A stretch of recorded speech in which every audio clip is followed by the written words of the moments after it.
এই যে তার বক্তব্যগুলো, আমির জামাতে ইসলামীর প্রধান তিনি বলছেন যে ভারতকে রীতিমতো একটা হুমকি দিয়ে তিনি বলছেন আপনারা ভালো থাকুন, আনন্দে থাকুন, আমরা সবাই চাই।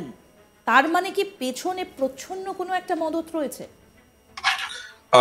আপনাকে অনেক ধন্যবাদ এবং আপনার দর্শকদেরকেও অনেক ধন্যবাদ। একটা ছোট্ট একটা ভুল আছে, আমি একটু বলে দিতে হবে। আমি কিন্তু চিন্ময় প্রভুর আইনজীবী নই, তবে আমি চিন্ময় প্রভুর ব্যাপারে বা তার পক্ষে অসংখ্যবার বলেছি, অসংখ্য জায়গায় বলেছি।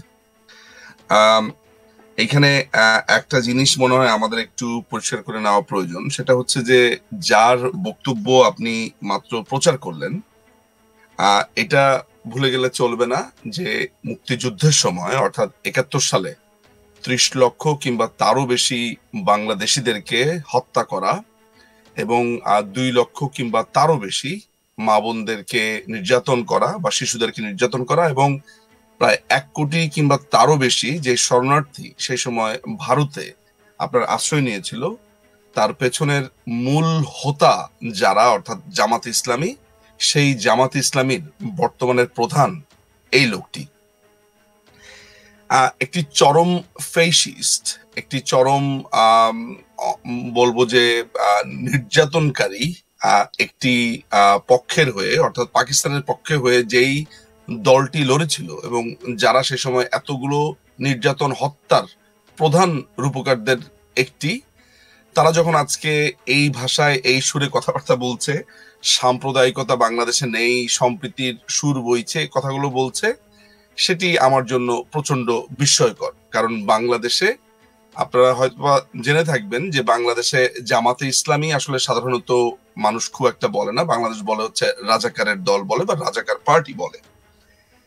এই যে এরা ক্রমাগত ভাবে, এখন দেখার বিষয় হচ্ছে যে এই যে ক্রমাগত ভাবে ভারতকে হুমকি দিচ্ছে, ধামকি দিচ্ছে, আমার খুব একটা সহজ প্রশ্ন, আজকে এতদিন পর এই পর্যন্ত অর্থাৎ এখন পর্যন্ত ভারতের পক্ষ থেকে বাংলাদেশের সাথে কখনো এমন কোনো অবস্থা তৈরি হয়েছে বা ভারত সরকার এমন কিছু বলেছে যে বাংলাদেশ সরকারের সাথে আমার খুব বিরোধ, আমি বাংলাদেশ সরকারকে দেখতে পাচ্ছি না, বাংলাদেশ সরকারকে আমি এই বলছি সেই বলছি? মুশকিলটা যেটা হচ্ছে সেটা হচ্ছে কালচার। কালচারটা হলো ভারতে যে একটি স্বাধীন গণমাধ্যম আছে এবং স্বাধীন গণমাধ্যম যে অনেক বিষয় আলোচনা করতে পারে, এই জিনিসটা বাংলাদেশের অনেক অর্থাৎ এই বর্তমান রাজনীতিবিদদের অনেকেই জিনিসটা ঠাউর করে উঠতে পারছে না।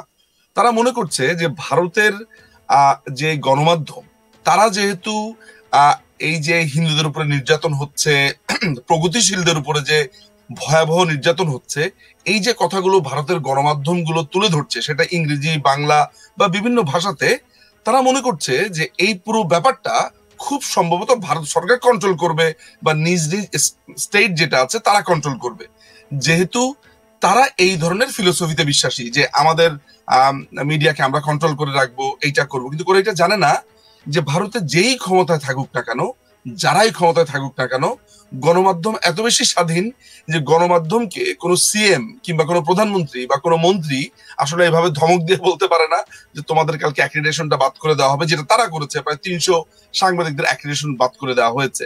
ফলে এই যে নিজের মতো করে অর্থাৎ নিজে ঠিক যেই রকম ঠিক ওইরকম করে ভিন দেশের আরেকটি গণমাধ্যমকে ট্রিট করা এবং সেই গণমাধ্যমকে প্যারালালি ওই রাষ্ট্রকেও বিবেচনা করা, এটি আসলে দেখার বিষয়। এবং আপনি যত রকমের হুমকি দেখছেন, ধামকি দেখছেন, যা কিছু দেখছেন, আসলে এই ভাবনাটা থেকে হয়েছে। এটা হলো একটি বড় ব্যাপার। দ্বিতীয় ব্যাপার হচ্ছে এই যে বলছে যে আমাদেরকে খেপাবেন না, আমাদেরকে এটা করবেন না। আমার খুব সরল প্রশ্ন, ধরা যাক যে ভারত খেপালো, তখন কি করবে? আজকে ভারত বলল যে বাংলাদেশকে আমি দখল করে নেব, তো ঠিক তার পর কি করবেন?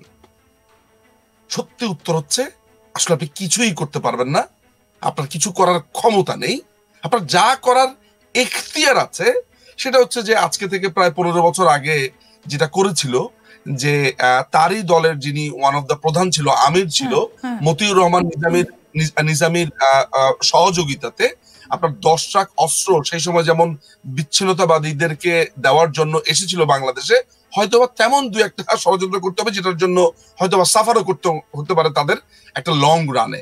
সুতরাং এই যে কনসিকুয়েন্স না বোঝা, এই যে কনসিকুয়েন্স না জানা, একটা বিশাল শক্তিকে তার সাথে বন্ধুত্বপূর্ণ এবং সহাবস্থানের এই পুরো ফিলোসফিটাকে আত্মস্থ করতে না পারা, এইটা হচ্ছে বাংলাদেশে এখন যারা দখল করে আছে তাদের যে পেছনে কারসাজিটা ছিল গত জুলাই মাসে, যে বাংলাদেশের পরিস্থিতি উত্তপ্ত হয়ে উঠেছিল, তার পেছনে যে জামাতের হাত ছিল সেটা শেখ হাসিনাও কিন্তু প্রকাশ্যে বলেছেন এবং সেটার প্রমাণ পরের দিকে তো পাওয়াই গেছে।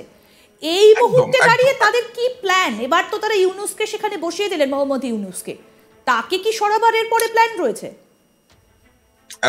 আমার এই জায়গাটাতে আরেকটু যোগ করবার আছে আমার। জুলাইতে আপনারা জানবেন যে জুলাইতে যে জঙ্গি হামলাটি বাংলাদেশে হলো এবং যার কারণে মাননীয় প্রধানমন্ত্রী শেখ হাসিনাকে একটি নিরাপদ স্থানে সরিয়ে নেওয়া হলো, অর্থাৎ ভারতের একটি নিরাপদ স্থানে সরিয়ে নেওয়া হলো, সেই জায়গাগুলোতে যে সমন্বয়ক শব্দটা আপনি নিশ্চয়ই অনেকবার শুনেছেন, সমন্বয়ক এই জিনিসগুলো শুনেছেন।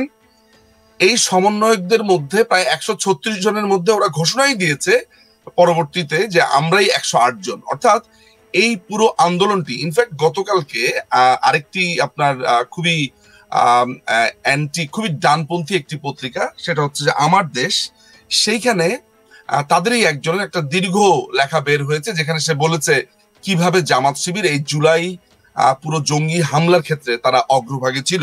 আচ্ছা, এখন এই যে ডক্টর ইউনূসের ক্ষেত্রে তারা আসলে কি করতে পারে? ডক্টর ইউনূসের ক্ষেত্রে ডক্টর ইউনূস নিজেও হচ্ছে এদেরই পুতুল সরকার, এদের মাধ্যমে সেখানে বসছে বা বসানো হয়েছে, but doctor Yunus was part of it. আসলে to be honest with you, আমার কাছে যে জায়গাটা মনে হচ্ছে যে আপনারা হয়তোবা এটাও জেনে থাকবেন যে বাংলাদেশের যেই বর্তমান সেনা প্রধান, এই সেনা প্রধানটিও হচ্ছে এই জামাতে ইসলামী এবং এই হিজবুত তাহরিরের একজন সদস্য।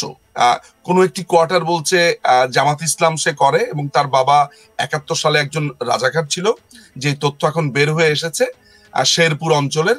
আর অনেকে বলছে যে হিজবুত তাহরির, অর্থাৎ তার যে এই ধরনের সংশ্লিষ্টতা ছিল সেটা বের হয়ে এসছে। তাদের একটা মূল পাওয়ারের জায়গা, অর্থাৎ ক্ষমতার একটা বড় জায়গা হচ্ছে সেনাবাহিনী থেকে একটা বড় ধরনের ব্যাকিং পাচ্ছে, এক ধরনের বড় আপনার শক্তি পাচ্ছে। ফলে এই যে আপনি লাভঝাপ দেখছেন, এই যে আপনি হুঙ্কার দেখছেন, এটির প্রধান কারণ 5ই অগাস্টের পরে আপনি যদি জেনারেল ওয়াকার, এখন যিনি জঙ্গি সর্দার অর্থাৎ সেনাবাহিনীর প্রধান, এই লোকটি যেই লোকটির কথা প্রথমবার বলেছে যে আমি জমাতে আমিরকে বলেছি আমার সাথে দেখা করবার জন্য, মাথায় রাখতে হবে তখনও কিন্তু জামাত একটি নিষিদ্ধ দল। 5ই অগাস্টেও কিন্তু জামাত একটি নিষিদ্ধ দল, ওই সময়টাতে জামাতকে নিষিদ্ধ করা হয়েছে, জামাত শিবিরকে।